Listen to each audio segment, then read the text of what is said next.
So from where we found him at the edge of the forest, we saw the buildings, we ran, we found the buildings, we got a couple of guys, we brought them back. One of them started immediately to do CPR. The other one gathered the 10 of us, because it was 17 kids, there was 10 of us left, gathered us and said, okay, we're gonna go back. And so we walked us out of the forest. Hi, this is Shelomo Solson, the host of the Teenage Impact Podcast, where we share stories, tips, and specific strategies on how you as a teenage kid can overcome adversity in your life so you can make an impact. Before I continue with this podcast episode, if you haven't done so already, click on the link in the description. It's called the 52 Tips I Wish Someone Told Me in High School. These are topics relating to mental health, career, school, relationships, finances. So go ahead. It's a free guide. It should take about 30 minutes to read, only 20 pages, and can literally inspire you and give you valuable tips to change your life. If you have a friend, if you have a classmate that's in this funk, they can't seem to get out of it, share the Teenage Impact Podcast with them, because I interview people from all around the world with different types of struggles, from depression, suicide, anxiety, bipolar, eating disorders, all types of struggles. And we share stories and tips on how they overcame it. So if you have a friend, a classmate, or a family member who's in the funk, share the Teenage Impact Podcast with them. Today's podcast guest is Ari Gunzburg. Ari is an entrepreneur, a speaker, and the host of the podcast show Way to Greatness. At 10 years old, he witnessed something traumatic. A rabbi who took the class to a hiking trip died during the hiking trip. That was not only a traumatic experience for him, but many of his classmates. The rabbi was not only a mentor to him, but many in the entire community. Instead of dealing with the trauma head on, he spiraled off into the wrong path, hanging out with the wrong crowd, getting into drugs, going to jail several times. Eventually, he turned his life around, became a successful entrepreneur, inspiring many people around the country and even around the world. Give it up for Ari Gunzburg as we talk about how to overcome certain traumas in your life. He doesn't believe that he has all the answers, and he doesn't believe that his answer is applicable for everyone, but he wants to share with you his story and how he overcame that traumatic experience in his life and how he's still dealing with that traumatic experience. So give it up for Ari Gunzburg. I have my friend Ari on the other line. Ari, how are you doing today? I'm doing really well. How you doing, Shlomo? Good. He's tuning in from Maryland. And Ari, you explained that there was a death of a rabbi at the age of 10 years old. It was a catalyst for many things to come in your teen years. So can you just explain what happened? Yes. When I was 10 years old, we went on a field trip. Mm-hmm. So imagine like a rabbi figure, black pants, white shirt, long beard, glasses. And he takes us out on this field trip. We start playing baseball. Then we go for a hike in the forest. Nobody ever had any idea just how traumatic that hike would actually be. So we start walking around in the forest, and he's telling us about the trees and about the animals and the bugs and whatever, like just telling us about all these aspects to the forest that show God's hand in the world, if that's how you want to look at it. And after some time, we start to spread out, because we didn't all want to sit there, and we wanted to like explore and see what's going on. So we, as long as we stayed on the trail, we were okay. So we started to spread out, and a bunch of us ended up ahead playing in a stream. A little while after we started playing in the stream, some kids surfaced from the woods behind us, and they looked down at us, and they're like, guys, you got to come quick. Rebbe's hurt. We were like, there's no way they're telling the truth. They've got to be joking. So we completely ignored them and just kept on playing in the stream. They continued like yelling at us, and so we started to get clued in based on the fact that they continued to yell, and also that we started to like hear like a little bit of fear in their voice. Something's actually not right here. So we stood up and we ran back with them back to what's going on, and we got to this scene that was almost a little bit surreal, right? I mean, you've got the leaves on the ground, the trees standing around, and the light filtering in through the trees, so it's all a little bit green and sunlight. And there's kids. I mean, everybody's basically in shock. We're all 10 years old. Their kids just standing around. Some of the kids are sitting down, and a rabbi is just laying there on the ground, right? Red in the face, purple in the face. I don't know exactly. just laying on the ground, totally comatose, not moving at all. One kid's totally and completely freaking out. He's yelling at him. He's like, Rabbi, get up. What are you doing? You can't be. Stop joking. It's not funny anymore. Get up. And we're like, what do we do now? We're like 10 years old. There's no, you hear stories about kids who know what to do, but nobody really knows what to do until it happens. Anyways, we decide to go for help. And so I and two kids go one direction, and then 7 kids are like, oh, if you're going for help, we're going to go for help also. They start going in a different direction. We're trying to explain to them, no, this is the direction. They're like, oh, this is the way out. We fight, not like fight. And then we start walking out, and we're trying to figure out how to get out. And it's like really hot, and we're talking with each other. We're like, maybe he fell over because of the heat. We don't know. So we would like run and then stop and wait, and then run and then stop and then wait. We have to cool down. It was just very stressful, very, very intense. And we didn't really know exactly how to get out of the forest. We didn't really know the way out. Eventually we started to hear some like noise off in the distance. We started to figure out as we got closer to it, that it was actually music. And we started to think maybe it was a carnival. We're like, oh, what's a carnival doing in the middle of the week, like in the middle of nowhere by the forest? Who knows? But if there's a carnival, there's people there, and we should go find them because the people should be able to help. We started following the music, and we get to the edge of the forest, and it's not a carnival. It's in fact only one man who's standing there wearing a kilt and playing the bagpipes. Totally random. No idea what he was doing there. The only answer that I have is that God sat there and said, okay, today you're going to go practice the bagpipes in this location because these kids need to find their way out of the forest. Maybe he went there every Tuesday. I don't know. Mm-hmm. We went. So from where we found him at the edge of the forest, we saw the buildings. We ran. We found the buildings. We got a couple of guys. We brought them back. One of them started immediately to do CPR. The other one gathered the 10 of us, because there's 17 kids. There was 10 of us left. Gathered us and said, okay, we're going to go back. And so we walked us out of the forest. They called the school. The school came to deal with it, and they kind of just told us to stand off to the side. The other 7 kids got out of the forest eventually, so now it's all 17 of us. They won't tell us anything. They'll barely even look at us, Eventually, I guess they figured out what they had to do. They figured out the logistics of the situation. I mean, it wasn't an easy situation to go through. One of our teacher from the year before gathered us up, had us climb into the van that they had, and drove us home one by one. But he wouldn't tell us a thing. He wouldn't even talk to us. I'm saying Wow.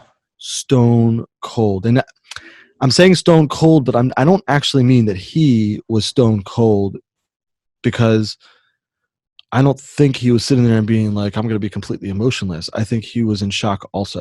Do you know what I mean? Like, he was also going through a really hard time. I mean, his colleague of 20, 25 years or something, just that's it. He's gone. So he was going through a really tough. We were all, but he wouldn't. He just, I don't know. What do you say to 17 kids sitting in the back of a van? You can't tell them that stuff. I guess maybe you do. I don't know. But he drove us home one by one. And later that day, my dad came home and he's like, so wait, what happened? Like, you came home early from your field trip. I don't understand. So he picked up the phone and he calls into the school to like figure out what's going on. And he's like talking to them for a little bit. And like, I'm like watching him, like trying to find out, okay, hospital, this, what? And then you could see his face drop. And, his diction like slowed down and got quieter. And, oh, I see. He just like looks up at me and he's like, he's gone. And like, I mean, it hit me like a ton of bricks, like just slammed into me and everything. Like I fell apart. And I mean, like my dad, I think fell apart a little bit also. I'm saying we just stood in the hallway, in the foyer, in the house somewhere, just like in the middle of nowhere, like just crying for like a really, really long time. Like my dad knew him. My dad had dealings with him and stuff, like it was just, and the hard thing is like, it was the type of thing where like it was hitting all over town, like house by house by house, like every single person. I don't know exactly what they went through. I wasn't there, but I'm saying like every single person that had dealings with this man, and there were a lot, just crushing defeat. It was just crushing. I'm saying, I don't know how else to put it. I was on a podcast interview just a little bit ago, and I was, I had this like epiphany that, so I developed this thing, and I don't think we're getting too deep into that today, but I developed this, 5 keys to greatness concept. And I recognize that perhaps part of the reason why I created that 5 keys to greatness is because of all of the amazing things that he had done with his life. And I mean, there's books filled with just story after story after story of ways that he was instrumental in helping people with tough times that they were going through, not tough times they were going through, just helping, just the car breaks down, somebody needs a place to stay, somebody this, like anything, like he was just there and on top of it and stuff. And so, if we can all emulate some aspect of him and bring a little bit of the greatness that he exhibited into our own lives and everything, and use these 5 keys to do so, maybe it'll work really well. But I don't know that I ever really got over that ever. Certainly I'm much better now than I was, but it's been a long, slow road to like really truly heal.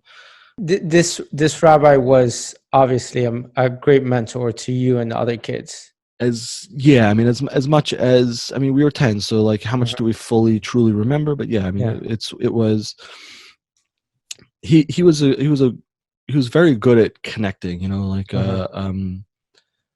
he had been a teacher for many, many years at that point. And the craziest thing is that he was an 8th grade teacher.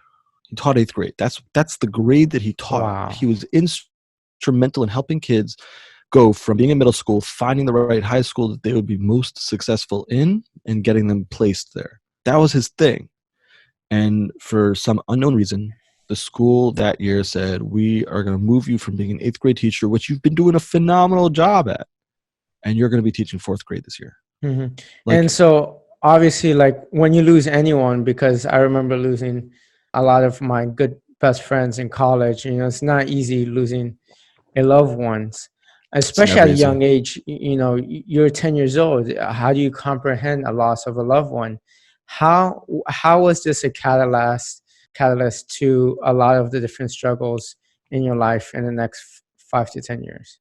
I think because I never had fully dealt with it, that when I started doing all the things that I was doing and started trying to fit in with all the people that I was fitting in with, and part of my attempts to fit in with the quote unquote cool kids and whatnot was rooted both in the kids that I had grown up with in this other school that made my life a little bit difficult, and also I think rooted in this whole thing happening and stuff. And I think it's a catalyst because it puts you into the place where you're looking to fill a gap, you're looking to fill a hole. Everything you're trying to doesn't fill that hole, and so you continue looking for something else. Will this fill the hole? Will this fill the hole? And it's not like you have that clarity that you're like, okay, I've got this gaping hole and I don't know how to fill it, and so let me try something else. It's like a deep down hurt that you don't even know about, right? What were some of the And things that you did to fill the hole? I went after the cool kids, tried to fit in with the cool kids.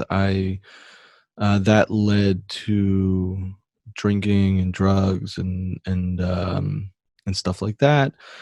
And from there, it led to, it's not always, but it's commonly not so very far from doing drugs before you're doing stupid things, whether it's just getting caught with the drugs Hmm. or other things that all of a sudden the police have a reason to throw you in jail. And so then they do. And then, it is what it is. Sometimes, unfortunately, the people who get thrown in jail, a judge sits there and decides to throw the book at them, or they were really caught doing something really bad, and like it's hard to turn the other way. And sometimes it's not.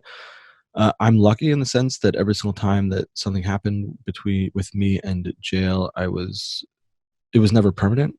But other people are not that lucky, and they end up spending a lot of time inside. And or I don't know, I have this, it's another dichotomy that I have, like, I'm full of contradictions, I think. But in China they started this social credit system, where somebody doesn't pay a bill on time, it hurts their social credit. Somebody sits there and is mean to a waiter, it might hurt their social credit. Then they sit there and they say, I want to travel and go take a vacation. They're like, sorry, you're not allowed to get on a plane because your social credit standing is too low. Hmm. so also, like, kids will be teenagers and they do stupid things, and a lot of times, right, it's part of growing up is that we do some of these stupid things and are able to move past them. And sometimes when you have a judge throw a book at somebody for something that maybe could be considered minor, it never gives that kid the chance to grow up and move past that item, move past that thing Absolutely. that happened. And then so like I'm a big proponent of, sometimes you do have to sit there and give the kid the slap on the wrist and like help her straighten out. On the other hand, right, this is what I was saying, I'm a walking contradiction sometimes. On the other hand, right, there are some things out there that like cross that line, and you're like, you can't do that. You can't sit there and say, okay, no problem, we're just going to give you a slap on the wrist and let you back out on the street, because they cross the line. I don't know how to put it. I'm saying, and where is that line? Every single, you can ask 10 people, you get 10 different answers.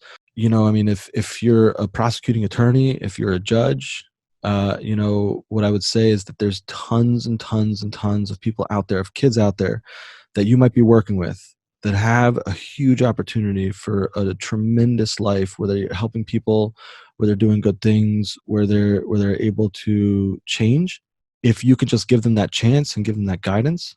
But then again, also, it takes that clarity of mind on the prosecuting attorney. It takes that clarity of mind on the judge to recognize that, these are people that if we instead of throwing them away, right, locking them up, if we help them, they can be the big change makers in the world in the next 10, 20, 30 years. And find the reason why they ended up in that situation in the first place. Because you're trying to find your reason after the death of a mentor, and so you kind of went down the wrong path, maybe found the wrong group of friends, started doing drugs, and then ended up in jail. What were some of the lessons throughout the whole process that you learned? A big one that's very applicable, especially to teenagers, but it's applicable to everybody. If you're ever in a position, ever in your entire life, I don't care how old you are, and you're thinking about doing something, you're with friends and you're talking about doing something or whatever, and you get this gnawing in your gut, like that squelching in your gut, where you're like, I don't know if this is the right thing to be doing, I don't know if this is a good idea, stuff like that. That's your body telling you don't do it. It can be hard, and there might be some peer pressure involved, and it might be telling people no, but you gotta say no. There are at least a couple times in my life, had I listened to that, I wouldn't have gone to jail. Again, right, I'm one of the lucky ones in the sense that stuff happened and I walked away from it. It doesn't always happen like that. There's a story Les Brown tells about some kids he grew up with, where he was walking down the street with one of his friends, and some kids came up and they said, we need you. They asked Les, they're like, we need you to drive the getaway car. We're going to go do a robbery and everything. He's like, no way. There is no way. They're like, what's wrong? You chicken? He's like, call me whatever you want. I don't care. Call me whatever you want. I don't care. I'm not getting in that car and driving. And his friend, the words got to him. They got deep inside of his heart, deep inside of his mind, and they irked him and they bothered him. He's like, I ain't no chicken. It went back and forth. He's like, okay, I'm going to drive the getaway car. He gets into the car. They go, they do the library, they do the robbery, and the store owner comes out with a shotgun. Wow. Sets it off. The friend, who was like, wanted to prove that he wasn't a chicken, that's it. His life was over. Wow. Head was busted off. Usually, almost always, when you may get some of the same fear when you're going and doing something good. You're going to get married, going to propose, going to ask somebody out, going to whatever it is. You're going to have that same nervous feeling and everything. But if it's something that you're not sure you're supposed to be doing, and you're getting that same feeling, and it's like there, and you're like, don't do it. Walk away. Live to fight another day. Live to sit there and get past that moment. That's one thing. The other also is, and this is much harder, because that one, there's an actual feeling when it comes in, and when that feeling comes in, it's a message, and the message is usually walk away. The other one is, if you can, see if you can explore within yourself, and sometimes it may mean doing it with a therapist or somebody, or a friend or a mentor or a coach or somebody, but see if you can explore within yourself what the root cause is, because sometimes there is a root cause, and if you can find the root cause and figure out a healthy way to deal with it, and figure out healthy outlets, and figure out things that you can do, I missed out on a huge portion of my life of stuff that I love to do because of all these other things. Like what should I have done at 14, 15, 16, 17, 18 is I should have been sitting there like, I don't know why nobody pushed me to go do this. I should have like gotten a backpack, like gotten lost in the Appalachian Trail. I don't mean like lost, but like, gone and like hung out on the Appalachian Trail for like months at a time, gone and hung out. Like there's so many healthy outlets of things that I could have done. I didn't. Right. So I'm saying, so if you go and you explore and you figure out what the root cause is, or if you use these healthy outlets to help yourself discover what that root cause is, it can save you a lot of heartache and a lot of frustration. Why go through it? And it's crazy that you say that you should deal with it by going and finding that root cause. You mentioned to me that you went through depression at 13. You were given pills. Is that correct? Yeah. And you said you weren't a big fan of it. Why is that? I don't really know. What was it about the pills that I didn't like? I don't know. Pills help tons and tons and tons of people. Sometimes talking helps people. There's yoga, there's meditation, there are many different coping strategies that can help people move past these things. One of the biggest and most important in my life is being active, right? And it's not to say that I'm always active, but being physically active is one of the best defenses against things like depression and stuff. The more that you can, my acupuncturist always would tell me, like the more that you can connect with your body, right? Because we get to be very cerebral nowadays, especially with social media, because most of our activity is the hand scrolling through the phone and the eyes looking at the content, and that's it. There's nothing else, right? It's just content brain, right? Or like, doing a lot of reading, watching a lot of movies, stuff like that. It's very cerebral, right? We're not as connected to our bodies as we used to be. Get out, go rollerblading, go hiking, go walking, go running, go play football, go play baseball, go play lacrosse, soccer, field hockey, jump rope. Like, I don't care. Go do something with your body and stop being in your own mind and be around people who can help you through the stuff that you're going through, and it'll get better. Seek professional help when it's necessary, and sometimes it's hard to know when it's necessary, but there's tons and tons of resources out there online nowadays. If you don't want to go into an office and everything, they have apps online. You can sit there and find professional help via app. I'm just saying, like, there's tons of stuff out there. There are support groups, there's chat groups, there's people there's a ton of things out there. We are no longer in the day and age where somebody can turn around and say, I just wasn't able to get help, unless they're refusing to move past it. And if you're refusing to move past it, there's an old saying, you can lead a horse to water, but you can't make him drink. Absolutely. Yeah. You have to want something, even if it's only a little bit, you have to want it in order for it to be able to work, right? You get out of it what you put into it, and that's with everything in life. It's just, I've seen it with so many different things, right? The more that I put of myself into something, the more that I get out of it. The more disengaged and the less that I put into it, the less I get out of it, right? I mean, you could see it clearly when you're talking to audiences, when you're talking to people. If you're there, if you're focused, if you're present, if you're part of it, and you're like giving yourself over to them, they're giving themselves right back at you. And if you're not, you got nothing, And all this now after you've been working on yourself for many years. So what was that turning point from you ending up in jail, doing drugs, hanging out with the wrong people, to your journey of personal development?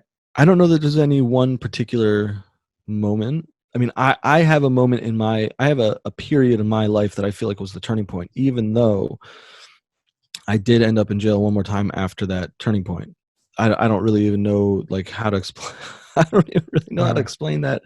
I mean, that was just a matter of I was at a bar with some people, and I think that somebody may have slipped something into my drink or something. I'm not exactly sure. Whatever. The police took me in because I had a giant gash in the back of my head. I was belligerent and I wouldn't listen to them, so they were like, "We need to get this guy to the hospital." So they cuffed me and brought me to the hospital. And then they ended up, I think, arresting me, whatever. I'm saying, like, I spoke to them afterwards. Like, we worked the whole thing out. Like, and it went through court a little bit, but it didn't go anywhere. And, I mean, they may have saved my life. I'm saying there were I needed 6 staples in the back of my head. Like, it wasn't so simple. But in when I was 19 or so, I moved into a house with a bunch of much older Israelis. And not like any Israelis, but like Yemenite Israelis. So like they're, in Israeli, I don't know exactly how to describe it, but they're like even more Middle Eastern than like a typical Israeli and stuff. Like they're so Middle Eastern. Their religion, theology, and culture has nothing to do with Arabs, but like they're so Middle Eastern, they're almost Arabs. Like they're like super super Middle East, whatever. So, but they were all in their 30s, in their early 30s, and they were all in much healthier spaces in their life, no matter what they had gone through when they were younger. And I think they went through some stuff when they were younger. They all went through the army. They all went through this. They all went through stuff, right, as we all do. But they had moved past it by a decade, whereas I was still somewhat in the thick of it a little bit. And they, without doing anything, without specifically giving me specific advice, just by being there and just by being like an older role model and like being normal about certain things and being, just tons of stuff, like living in that house with them for that year changed my life. It didn't launch me on a path towards self-development at all, I don't think. That came later. With entrepreneurship, you start to read books about entrepreneurship, and a lot of them delve into self-development, and that's how that stuff started to come through. But for me, that living in that house with them has always been that pivotal moment that I can like look at the before, and again, right, there was still maybe some like smoking, like some drugs, whatever, afterwards and stuff like this, but like the pivotal moment from like unhealthy, certain obsessions, not like OCD, but like certain obsessions that were like unhealthy, and like certain actions and certain ways of looking at the world and stuff, that over the course of that whole year living with them dissipated. Like it just they were just so normal about certain things that is not necessarily normal to be normal about in America, that like it just dissipated and like it faded away over the course of the year and everything. And yeah, I mean, I've always appreciated them for that. I don't know if it's hard to express that to them, because most of them I haven't seen them. They don't speak English. Some of them, Uh-huh. whatever, and I don't speak Hebrew. I tried to see one of the guys. I was just in Israel a month or two ago. I tried to see one of the guys. I kept on texting him and texting him and texting him, and he just flaked on me. But I mean, I would have seen him for like 3 seconds. He would have said, a few words in Hebrew. I would have said a few words in English. We wouldn't have been able to talk. We would have hugged, and that was,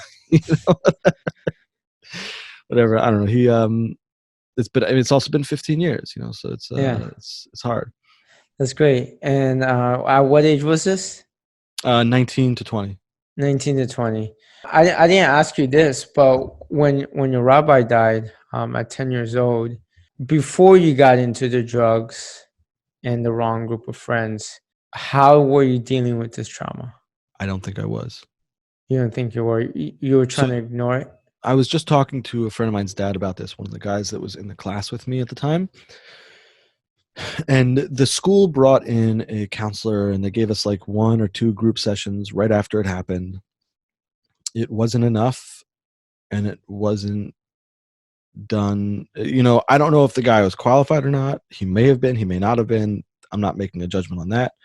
But taking 17 of us and expecting us to heal with 1 or 2 sessions in a group, I don't think it was enough.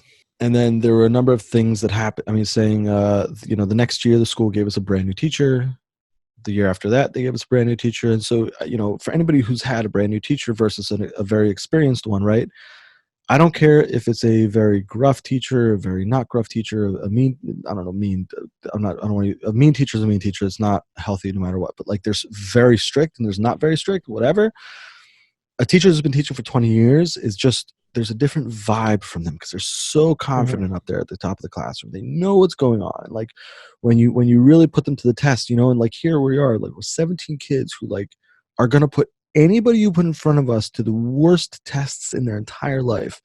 And they put somebody fresh, who had never taught before in front of us. And it was not great. Now, both of these people are great teachers, but this is, 25 years later. But, back then they were fresh, completely fresh. They had never taught before. So it was very difficult, that. And then in 7th grade, there was all sorts of problems with the teacher. And like that, I've spoken to people about that later, and they're like, I don't want to talk about, like it was just bad situation after bad situation. I left the school in 7th grade, and after I left, they threatened to expel me. I said, good riddance, I'm done, I'm out of here. Like, I left. You can expel me all you want. And officially they did, but like, I'd already left, so to me it was meaningless. And how was your parents dealing with all this while you were into drugs, going to jail? Good question. I mean, there was talking the span of a lot of years. So as with any problem child, I guess you could say, there were I, I'm trying to think of how to put this. Probably the best way to put it is there were wins, there were losses, there were, things that they did really well, things that they didn't do so well. Hmm. We're all struggling. We're all trying to figure it out step by step. You know, I don't know. I mean, I had my altercations with them. There were certainly fights back and forth. There were times when I left. There were times when they kicked me out. And to clarify and everything, like when I say like drugs and stuff, like so I mean, so like I have friends who are no longer with us because they OD'd on hard drugs and stuff. Uh-huh. I never really made that jump into that. I was like always on in a different spectrum of everything's. Hmm. And the reason I bring that up is that it wasn't like, like if you imagine in your head, like, a heroin addict who sits there and comes home, and he's like, just $10 more, just $10 more, like that. I don't Hmm. think was ever me. It was more like aimless, like I'm just not doing anything with my life. I'm just working at a pizza shop. I'm just like whatever, hanging out. I'm just, just not really, just like aimless and just like, wasting life away and everything, like it wasn't. Hmm. You didn't Di- have any attention. yeah, yeah. There was no. I mean, but like I don't know. My intention was to not have an intention. My intention Yeah. was to be aimless and to party and stuff. It was like heavy partying and stuff. Uh-huh. And like I mean, like growing and Uh-huh. like there were different situations where I was with kids who were like doing that type of Uh-huh. stuff, and I was just like, holy cow, Uh-huh. like shooting up in the bathroom like all night. I'm like, oh crap, like what's he doing? Yeah, and then I mean, you mentioned obviously, like, if you can go back, you probably would have really tried to tackle that root cause that caused everything. To go down this route. But after you lived in the Yaman house and you lived with them for a little bit, things calmed down. When did the whole entrepreneurship and speaking journey start? The entrepreneur. So it's two different journeys. Okay. The entrepreneurship journey started about 12 years ago or so. Okay. Another Israeli mentor of mine, and this is a totally different guy. He went through a lot. He's no longer with us. He passed away from lung cancer a number of years ago. Sorry to hear that. Yeah, he was a nut. Like he went in for surgery to take out part of his lung, and he came out and had a cigarette. Mhm. A different era. Yeah. He went through a lot also, and he saw me at this point in my life, and I'm working in a pizza shop. I'm not doing much of anything with my life.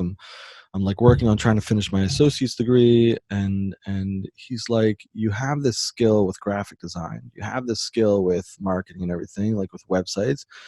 Go and do something. Like, what are you working in a pizza shop for when you don't have to be? Like, go and like start a business. And he pushed and he pushed and he pushed, and I said, okay, fine. And I got a computer and I started a business, and that launched me onto the entrepreneurship journey. It wasn't until a few years ago that I was working through things with a business coach, because I kept on opening up different things, and so I was working on a bunch of different things, and I was not happy with the journey that I was taking. And so I was Hmm. working with a coach and trying to figure out what to do to help it. And I don't know if it was quite on a whim or whatever, but he mentioned not coaching. He mentioned speaking, and I had just spoken to a group of juvenile delinquents, and this is like the first real speech that I had given and everything. And so I was like, you know what? Maybe I should really give this a real go. And that's the journey that I've been on ever since then. That's about 3 years ago. I really connected with those kids in the juvenile delinquent center. Like I told them my story. I connected with them with a marketing exercise to show them that there's other careers out there other than just police police officer, prison guard, drug dealer, and teacher and stuff. So I showed them there's other careers, and then we had done this marketing exercise and we had brainstormed a product all together. And then I sat there and I did the graphics to show them a graphic representation of this product that we had developed together. So, and they were just ecstatic, and they couldn't. I think to a degree they couldn't believe that I had sat there and spent the time. Meaning, I went in and I spoke to them, and then sat down afterwards and I did this work to give them this extra gift, and they were just the That's words. powerful. That's really powerful work.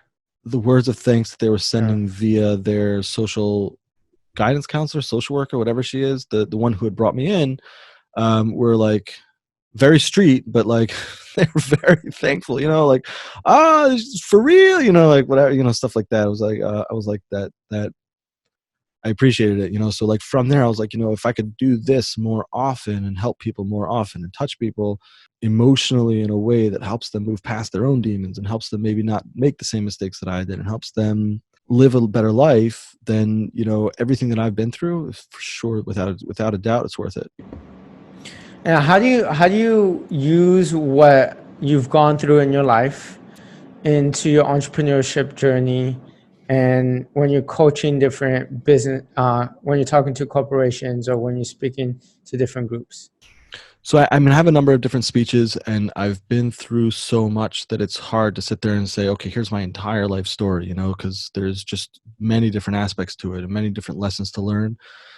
What I try to do is I try to use a couple of different eras to bring out different points, to bring out different nuances, and then use those to show people, to help people. Just because if I walk in the door and I say, okay, here's everything, and here's the 10 different lessons that I learned, or the 20 different lessons that I learned, or here's like all this information, nobody's going to remember any of it. But if I sit down with them and I focus on only a few different things and only some parts of my story, right? I mean, I have plans to write down some type of autobiography where I go through all the different parts of the story. That's the right medium for that. But in a speech that lasts an hour, it's not the right medium to sit there and say, okay, here's about this, and here's about this, and here's about this, and here's about, it's too much information for people to do anything useful with. So I try to sit there and focus it. For instance, I have a speech that talks about jail and making the wrong decisions in the moment. So that speech is very much focused on how incremental decisions can lead us to monumental decisions over the long period, right? I made a bunch of small bad decisions, and it led me into a place like having to spend the night in jail. Mm-hmm. But on the same token, when I was pulling myself out of all of this, I made a bunch of small decisions, and I improved my life, and I made it better, and I made it better, and on and on and on. It was these small decisions, just slight decisions that shouldn't mean so much, but the incremental improvement can have a tremendous effect on our life. I mean, I was looking at some materials the other day, and somebody said, I had an epiphany moment, and it was like that, boom, everything was different. I'm like, I don't believe it. We may, from the outside, see a lightning moment where they sit there and completely change their entire life around. But we're only seeing one part of it because they've been thinking about that for how long? And they've been sitting there making small little decisions that have been changing the way that they view things and change the way that they do things over a tremendous amount of time. There's no such, they say there's no such thing as an overnight success. Absolutely. Just what you think is an overnight success, but you're not being told about the 10 years, the 5 years, the 20 years that they were struggling, staying up late at night, figuring this out, trying this, it doesn't work, going back to the drawing table, trying this, it doesn't work, going back to the drawing table. We don't see that. We only see one day we wake up and they're like, oh, this guy's a success. Boom, overnight success. Nah, Mm-hmm. he did it incrementally. And so that's like one lesson that I bring out from jail and stuff like that. And I've stories like that all over the place. Like each different speech brings out different lessons and whatnot. It's crazy how you say that, because I've been Teenage Impact is less than a year old, but I've been going through this for about 5 or 6 years. I have public speaking guide, and I changed it to Purpose Creates Impact. And I did have a one moment in the shower to say, you know what, I need to change something to do what I want to do versus me trying to please everyone.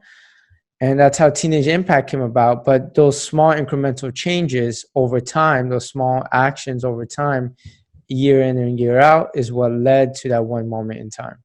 Absolutely. Of And I me. mean, I don't know how big your platform is, but with a name like Teenage Impact and focusing on the teenagers and just Uh-huh.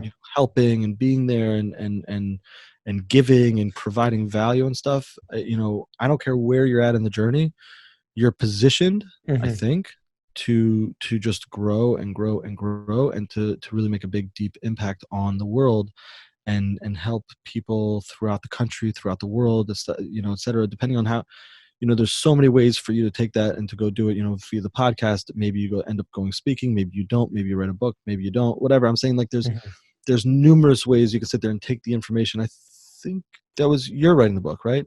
Yeah. You're using, okay, right. You are writing a book, right? Mm-hmm. But I'm saying there's so many different ways you can use this information and these lessons and just bring them out as nuanced data to help kids get through their teenage lives in better shape than a lot of us got through our teenage lives. Yeah. And then Ari, do you have any last tips for anyone that is going through something in their life? Maybe their parents are getting divorced, maybe they have a death of a loved one, some unfortunate circumstance that they're dealing with, and they're using either drugs, alcohol, misbehavior as a way of coping with it, but in reality they're trying to deal with it on their own. I would like to answer that by telling a story. I believe it's attributed to King Solomon. I don't know for a fact. That's not important. There was once a king who put out a contest and said, "I challenge my jewelers to create the perfect piece of jewelry. And what I want this piece of jewelry to do is make it so that when I get way too happy, it brings me back down to a normal, even-keeled place. And when I get way too sad, it brings me back up to a normal, more even-keeled place," right? Because in the deep highs and the deep lows, it's very, very hard to function normally. But when we can experience most of it, but still function normally, we're just so much better off. And that's one of the reasons why teenage years are so hard, is because the lows are so low because there's so many hormones, and the highs are so high because there's so many hormones. And sometimes people make decisions that last the rest of their lives, and they don't have to. He put out this contest, who could make this thing? And people were trying to rack their brains like, what in the world can we possibly make that will take the edge off the lows and take the edge off the highs? And finally, somebody gave him something, and he looked at it, and he said, "This is it. This does it. This is the answer." And what was it? It was a ring that he could put on his finger, and all he had to do was look at it. And anytime that he looked at it, if something had happened and he was incredibly ecstatic and way too high, and we're not talking like drug high, but like just way too happy and too in the moment, and just couldn't concentrate on anything else, he could look at the ring and it would bring him down just a couple notches so he could be a little bit more reasonable, a little bit more there. And when he would get too low, he could look at it and it would bring him up a couple of notches so he could be where he needed to be able to function, to be able to take care of people, and not get too stuck in the depression or whatever else was going on. And what kind of ring was it? It was a ring that said the simple words of, "This too shall pass." Wow. And so that's just the thing to remember, is that, and it's hard, and it gets hard, and it gets very hard. And there's no words to do justice to how hard it gets. But remember, this too shall pass. That's powerful. I'm actually going to use that in my own life. That's a good analogy, because we need the sad moments and we need the happy moments, but do not let it define you and take away from your days and take away from your life. That's well said. Yes. Do not let those moments, and that's what they are, they're moments. I'm saying in the moment they feel like they're forever, and I know they do, right? I'm right there with you. I've been there multiple times, but in those moments, they don't define you. I don't care the worst thing that can happen to you and everything, it doesn't have to define you. You define you. That's it. Nothing else. Absolutely. And Ari, where can people find you? The quickest and easiest place to get to figure out the stuff that I'm working on is arigunz.com. That's ARIGUNZ.com. That takes people to places where they can figure out, about the wilderness stuff that I do, the speaking, the podcast, whatever. It's all over there. Great. Thank you so much for being on this podcast. You're amazing. You just came back from Israel, a few weeks ago? About 3 weeks ago, 2.5 weeks ago, something like that. That's great. And I really do appreciate everything you're doing. Seen several of your videos and pretty inspirational stories. So I think this will be very valuable for a lot of people. I appreciate it. Thank you, Shelomo. I hope you enjoyed this episode. And if you're going through a traumatic experience in your life, whether it's the death of a loved one, whether you're being abused in your life, whether your parents are going through a divorce, whatever it is, you are going through something and you have to deal with that specific problem head on. If that means telling yourself the nasty truth that what you're doing is not right, then that means that you have to tell yourself, you have to face reality, and you have to say, enough is enough. I'm going to do whatever it takes to get over this barrier. You might not get over it right away, but it will take a lot of years of trials and tribulations. But do not go through the wrong path like Ari did with the drugs. And he was very fortunate to walk away with great experiences after what he did. Yes, he did go to jail. He didn't go to jail for long. Yes, he had bad things happen to him, but he's learning from those experiences, and he met several mentors in his life that kind of steered him in the right direction. So don't give up. Please don't give up, and keep on fighting another day, because eventually it does get better as long as you listen to your gut instinct and know what is between right and what is wrong. I hope you enjoyed this episode. If you haven't done so already, if you're tuning in for the first time, go ahead, rate and review the Teenage Impact podcast on Apple and iTunes, because I really want to be ranked higher. And the only way to be ranked higher is if you give this a 5-star rating, give it a great review. Just trying to inspire as many people as possible. Thank you. And until next time, peace.